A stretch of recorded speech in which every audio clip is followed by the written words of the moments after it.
Masayang ibinahagi ni Crystal Folgar ang ilan sa mga photos at video ng kanyang nakaraang bridal shower. Spotted ang kanyang kaibigan na si Sue Ramirez. Matatanda ang last February 28, 2025 ay na-engage na nga si Crystal sa kanyang Korean boyfriend na si Ha Soo Hyuk. Kaya naman maraming mga fans si Crystal ang excited sa paparating niyang kasal. Sa kanyang Instagram ay binahagi ni Crystal ang ganitong mensahe. So touching, di ko makakalimutan. Thank you so much. Love you all. Pakikita ang photo ni Cristel kasama ang kanya pang mga kaibigan.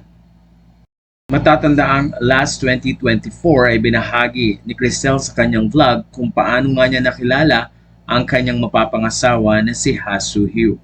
Ayon kay Cristel, 3 years ago medyo nape-pressure na ako kasi nga malapit na ako sa gusto kong marrying age which is 30, 31, 32 tapos yung mga kabatch ko kinasal na may mga anak na.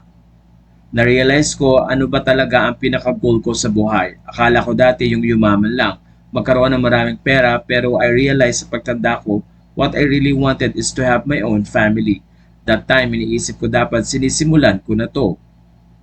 2022, during our year-end Thanksgiving sa church, nagpipray talaga ako ng sobra like umiyak pa ako kay God na sabi ko talaga, God, alam ko po na may nireserve kayo na someone for me, the right guy for me. Handa na po ako. Handa na po ako magmahal at mahalin. Few months later, mayroon akong friend na pinakilala sa akin si Soo Hyuk. Matagal na siya dito sa Korea, nakatira at kilala niya si Soo Hyuk na mabait and that friend kilalang kilala rin ako and that friend alam niya rin yung personality ko. At alam niya rin kung ano ang gusto ko sa guy and so siya yung nagpakilala sa aming dalawa. At noong February 2025 ay na-engage nga si Cristel kay Soo Hyuk na ayon sa kanya ay first time na magical ang kanilang pagkakakilala. And then yung una pa lang naming pagkakilala para talagang super magical, hindi ko ma-explain. Samantala excited naman ang mga fans at followers ni Cristel kung kailan ang kanilang magiging kasal.